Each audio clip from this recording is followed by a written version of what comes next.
နောက်တနေ့မှာတော့မိုးရွာပါတော့တယ်မိုးရေတွေကကျွန်တော်ရဲ့အပြင်ဘက်နေရန်အတိုင်းစီးကြလာပြီးမိုးကမရှိတော့တဲ့အတွက်အောက်ထပ်အိမ်နီးနားချင်းရဲ့ဝရန်တာတွေကိုတန်တန်မတ်မတ်စီးဝင်သွားခဲ့တယ်တတိယမြောက်နေ့မနက်မှာတော့ရက်ွက်လူကြီးကမျက်လုံးရဲရဲကြီးတွေနဲ့ကျွန်တော်တကားကိုလာခောက်ပြီးအဲ့ဒီမိုးပါကိုပြန်တက်ပေးပါဦးဗျာအောက်ထပ်ကအိမ်အောင်စု9စုကအတူတူတိုင်းချက်ဖွင့်ထားကြလို့ပါသူတို့အိမ်တွေရေဆူကုန်ပြီးမိုးတွေတောင်တက်တော့မယ်လို့လာတောင်းပန်ပါတော့တယ်အဲ့ဒါကတရားမဝင်အဆောက်အုံလေးကျွန်းတော်တကားပြင်ဘက်မှာပြန်တက်လို့မရဘူးလို့ကျွန်တော်ပြန်ပြောလိုက်တယ်ကျွန်တော်ကိုသွားတိုင်တဲ့အိမ်နီးနားချင်းကတော့စင်ကြံလန်းထဲမှာမျက်နှာကြီးတဲဥဖင်ထမကမဲမောင်ပြီးမက်တက်ရက်နေလေရဲ့စီပေဥတွေစိုးမိုးရေးဖွဲ့ရောက်လာချိန်မှာတော့ကျွန်တော်ကဝရန်တာမှာပန်းပင်ရီလောင်းနေတာပါတင်ကမစ္စတာလင်းပေလားဟုတ်ပါတယ်ကျွန်တော်တို့တိုင်ကြားစာလက်ခံရရှိထားပါတယ်ခင်ဗျားရဲ့ဝရန်တာနိုင်ငံအပြင်ဘက်မှာစောက်ထားတဲ့မိုးကာကတရားမဝင်အဆောက်အုံဖြစ်တဲ့အတွက်ဖျက်သိမ်းပေးရပါမယ်သူကပြောဆိုနဲ့အောက်ထပ်ကိုလက်ညှိုးထိုးပြတယ်သူထိုးပြတဲ့နေရာကိုကြည့်လိုက်တော့အောက်ထပ်အိမ်နီးနားချင်းရန်ဝေကအဝင်ဝါကကြောက်ချင်းသေးရုပ်ပေးမှာလက်ပိုက်ပြီးအမြဲတမ်းအတိုင်းဝင်ကြွားတဲ့မျက်နှာထားနဲ့မက်တက်ရက်နေတာကိုတွေးလိုက်ရတယ်ကျွန်တော်ဥပဒေစိုးမိုးရေးအရာရှိကိုပြန်ကြည့်လိုက်တော့သူကတစ်စက္ကန့်လောက်ကြောင်တော့အားတယ်ကျွန်တော်ကဒီလောက်အထိပူပေါင်းဆောင်ရွက်လိမ့်မယ်လို့သူလုံးဝမထင်ထားတာတိတာနေတာပဲသူပြင်ဆင်လာသမျှစီးမြင်တွေနဲ့စကလုံးတွေအကုန်လုံးလဲချောင်းထဲမှာတင်တဆုပ်ကုန်ကြတယ်ဘာပြောလိုက်တယ်ကျွန်တော်ဖြတ်ဖို့သဘောတူတယ်လို့ပြောတာဘယ်နားမှလက်မှတ်ထိုးရမလဲသူတို့ဟာဖြတ်သိမ်းမင်းကြောင့်မိုးရိုးအဟစ်ပြီးပြဿနာရှာတဲ့အိမ်ပိုင်ရှင်တွေနဲ့ပဲအများကြီးကြုံဘူးတာကျွန်တော်တို့ပွင့်လင်းပြတ်သားတဲ့သူမျိုးနဲ့ကြုံရတာဒါပထမဆုံးပဲဖြစ်လိမ့်မယ်အဖွဲ့ခေါင်းဆောင်ကချက်ချင်းတတိပြန်ဝင်လာပြီးစီးမြင်တွေရတော့ခင်ဗျားဘာသာဖြတ်ဖို့3ရက်အချိန်ရပါတယ်အချိန်ကျော်သွားရင်တော့ကျွန်တော်တို့ဘက်ကအတင်းကျပ်လာရောက်ဖြတ်သိမ်းရပါလိမ့်မယ်3ရက်တောင်မလိုပါဘူးဒီညပဲအပြီးဖြတ်ပေးပါမယ်ပူပေါင်းဆောင်ရွက်ပေးလို့ကျေးဇူးတင်ပါတယ်လင်းမေကြားတယ်မလားအဲ့ဒီတရားမဝင်အဆောက်အုံကိုအခုချက်ချင်းဖျက်ချလိုက်တော့အများပိုင်နေရာကိုလာမယူနဲ့ရန်ဝေကအတန်ကျဲကြီးနဲ့အော်ပြောလိုက်တာကြောင့်အိမ်ရဝင်းနဲ့လမ်းလျှောက်နေတဲ့တက်ကြီးရွယ်ဦးအနှဲငယ်တောင်လက်ကြီးကုန်ကြတယ်ကျွန်တော်ကတော့သူ့ကိုလစ်လူရှူပြီးပန်းပင်ရီလောင်းတာကိုအဆုံးသတ်လိုက်တယ်ပြီးတော့ဖုန်းထုတ်ပြီးအိမ်ပိုင်ရှင်တွေရဲ့ဂရုချက်ထဲကနေအိမ်ပြုပြင်ရေးကုမ္ပဏီတစ်ခုကိုရှာလိုက်တယ်ဟဲလိုဒါဆရာကြီးကျိုးရဲ့ဖုန်းလားခင်ဗျာကျွန်တော်တိုက်ခွင့်နဲ့အခန်း600တက်ကလင်းပေးပါအော်မစ္စတာလင်းဟဲလိုဗျာဘာကူညီပေးရမလဲကျွန်တော်ဝရန်တာမှာရှိတဲ့မိုးကာကိုဒီညပဲဖြုတ်ချခြင်းလို့ပါလူလွတ်ပေးလို့ရမလ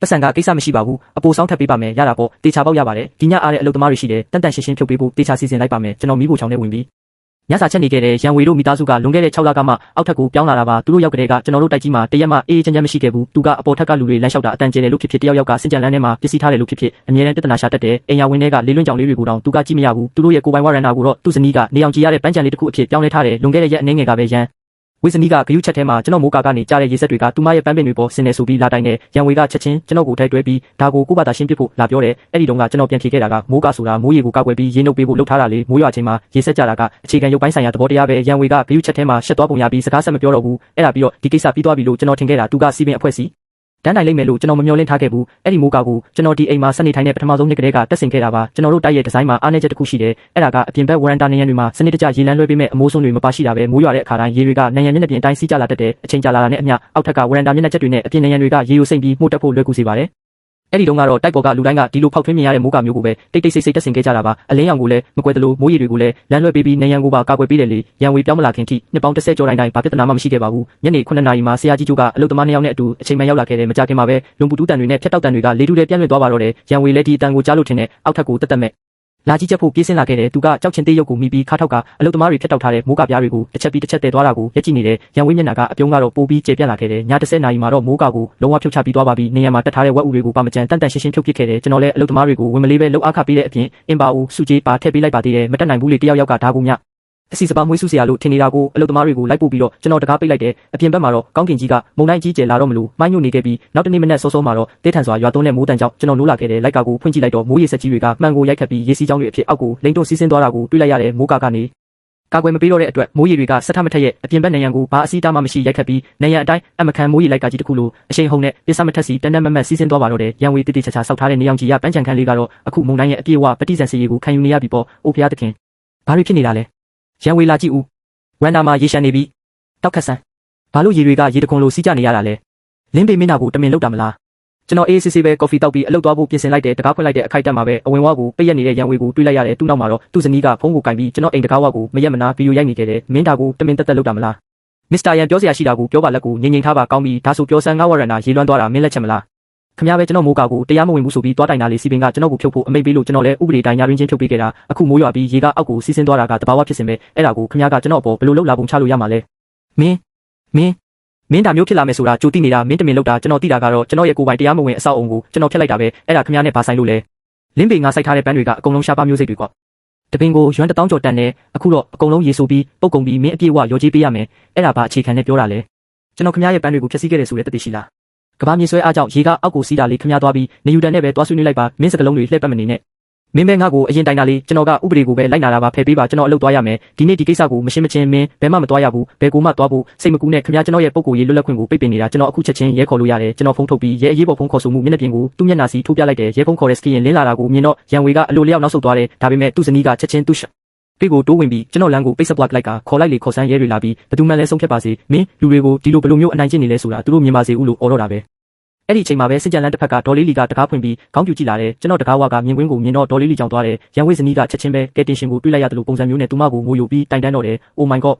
ဒီမှာဘာတွေဖြစ်နေတာလဲဒေါ်လေးလီကျေးဇူးပြုပြီးတရားမျှတစွာဆုံးဖြတ်ပေးပါဦးသူ့ရဲ့မိုးပါပြုတ်ကျသွားတာနဲ့မိုးရေတွေအကုန်လုံးကျမတို့အိမ်ထဲစီးဝင်လာတာကျမရဲ့ရှားပါပန်းပွင့်ရာပေါင်းများစွာရေလွှမ်းပြီးတေကုန်ပြီးသူကတော့အခုထိဝင်းမခံသေးဘူးဒါကတကယ်ကိုကလဲစားချေတာထင်ရှားမနေဘူးလားရန်ဝေရဲ့ဇနီးရဲ့အဲ့ဒီမိုးကာကမူလကလေးကရေကိုကာဖို့တတ်ထားတာလေညီတို့ကပဲသွားတိုင်ရမယ်လို့ဆွလုပ်ခဲ့တာအခုအဲ့ဒါကိုဖြုတ်လိုက်တော့ရေကအောက်ကိုစီးတာပေါ့ဒါပေမဲ့ရေတွေအကုန်လုံးကျမတို့အိမ်ထဲကြီးပဲစီးလို့မရဘူးလေဒါဆိုရေကဘဲကိုစီးရမှာလဲကောင်းကင်ပေါ်ပြန်စီးရမှာလားရန်ဝေလည်းစကားဆုံးသွားပါတော့တယ်ကျွန်တော်လည်းသူတို့ကိုပတ်ပြီးတက်လီကကလုတ်ကိုနှိပ်လိုက်တယ်ကျွန်တော်နောက်ွယ်မှာတော့ရန်ဝေကကျွန်တော်ကြောပြင်ကိုလက်ညှိုးထိုးပြီးသူ့ဇနီးကိုတခုခုပြောနေခဲ့တယ်သူ့မျက်နှာကတော့တကယ်ကိုဒေါသတွေနဲ့မကျေနပ်မှုတွေပြည့်နေလေရဲ့ဒီကိစ္စကဒီမှာတင်မပြီးသေးဘူးဆိုတာကျွန်တော်သိပါတယ်ဒါပေမဲ့ဒီလောက်အထိညံ့ညံ့ဆဆန်းနဲ့ကျွန်တော်လုံးဝမထင်မှတ်ထားတဲ့ပုံစံမျိုးနဲ့ဖြစ်လာလိမ့်မယ်လို့မမျှော်လင့်ထားခဲ့ဘူးတဲထန်စွာရွာဒါတဲ့မိုးကတနေ့လုံးနှီးပါကြာခဲ့တယ်အလုတ်ဆင်းလို့အိမ်ယာဝင်းထဲပြန်ရောက်တဲ့အခါကျွန်တော်တိုက်အောက်မှာလူတွေစုယုံနေတာကိုတွေ့လိုက်ရတဲ့အိမ်ယာစီမံခန့်ခွဲရေးကဒရိုက်တာဝန်ကမတ်စုစာအုပ်ကိုကင်ပြီးတခုခုရေးမှတ်နေခဲ့တယ်ရန်ဝေနဲ့သူ့ဇနီးကတော့လူအုပ်အလဲမှာရက်ပြီးအပေါ်ထက်ကိုစိတ်လှုပ်ရှားတကြီးနဲ့လက်ညှိုးထိုးပြနေကြတယ်ဒရိုက်တာဝန်မြင်လားဒါကအခုတကယ်ဖြစ်နေတဲ့အခြေအနေပဲမိုးရေတွေကကျမတို့အိမ်ထဲကိုရေတခွန်လိုစီးဝင်နေတာပြီးတော့ကျမတို့အိမ်တင်မကဘူးစတုထထက်တတိယထက်နဲ့ဒုတိယထက်တွေပါအကုန်ဒုက္ခရောက်နေကြတာဒရိုက်တာဝန်ကအပေါ်ကိုမော့ကြည့်ပြီးမျက်ခုံးတွေကိုတင်းတင်းကျုပ်ထားတဲ့မိုးရေလိုက်ကကြီးကဆက်ထမထက်နဲ့ရန်ကနေစောင်းပြီးစီးကြနေတာလေပစ္စမထက်ဝရန်နာကိုရိုက်ခတ်ပြီးတဲ့နောက်ရေတွေကနေရအနှံ့လွင့်စင်ကုန်တော့တာပဲအချို့ကအောက်ကိုဆက်စီးပြီးအချို့ကတော့လေးတိုက်လို့ဘေးကိုလွင့်ကစတုထထက်နဲ့တတိယထက်ကနေရန်တွေတင်းပေါက်တွေကိုပါဆိုးရွှဲကုန်စေတယ်ဟုတ်တယ်ကျမတို့တင်းပေါက်တွေတနေ့လုံးမချအောက်သေးဘူးနေရန်တွေတောင်ဆုံနေပြီးဒါမျိုးဆက်ဖြစ်နေရင်တေချာပေါက်မှုတက်တော့မှာပဲလူအုပ်ကကျွန်တော်လာတာကိုမြင်တော့အလိုလျောက်လမ်းဖယ်ပေးကြတယ်ရန်ဝေကကျွန်တော်ကိုမြင်တာနဲ့ချက်ချင်းပြေးလာပြီးလင်းပေမင်းလှုပ်ထားတာကိုပြန်ကြည့်ဦးမင်းရဲ့ပြဿနာတွေကိုကြည့်စမ်းရန်ဝေစိတ်လျှော့ပါရှောင်းပေးလာဦးဒီအခြေအနေကတကယ်ပဲအခြားအိမ်နီးနားချင်းတွေကိုပါထိခိုက်နေလို့ပါဒရိုက်တာဝန်ပထမအချက်ရန်ဝေကကျွန်တော်မိုးကာကိုတရားမဝင်ဘူးဆိုပြီးတွားတိုင်ခဲ့တယ်စီပင်ကအေးအေးယူလို့ကျွန်တော်လည်းပူးပေါင်းဆောင်ရွက်တဲ့အနေနဲ့ဖြုတ်ပေးခဲ့တဲ့တခုလုံးကဥပဒေနဲ့အညီဖြစ်ခဲ့တာပါဒုတိယအချက်ဒီတိုက်ရဲ့ဒီဇိုင်းမကြောင့်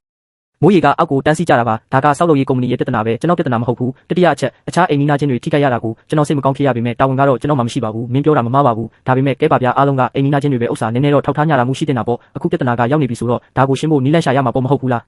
မှန်ပါတယ်ဒါကိုရှင်းတင်တယ်ထိခိုက်တဲ့အိမ်ပိုင်ရှင်တွေအားလုံးစုပေါင်းပြီးစောက်လုပ်ရေးကုမ္ပဏီစီတွားတိုင်ကြပါတိုက်ရဲ့အပြင်ဘက်နေရန်တွေကိုရေလုံးအောင်လုပ်ပေးဖို့တောင်းဆိုကြအဲ့ဒါကမှတကယ်အဖြစ်စစ်ပဲအဲ့ဒါကရတက်ပံကြမှာလေစောက်လုပ်ရေးနဲ့အိမ်ယာစီမံခန့်ခွဲရေးအဖွဲ့တွေကတာဝန်လွှဲချဖို့ပဲတက်တာဘယ်သူမှမသိပဲနေမလဲ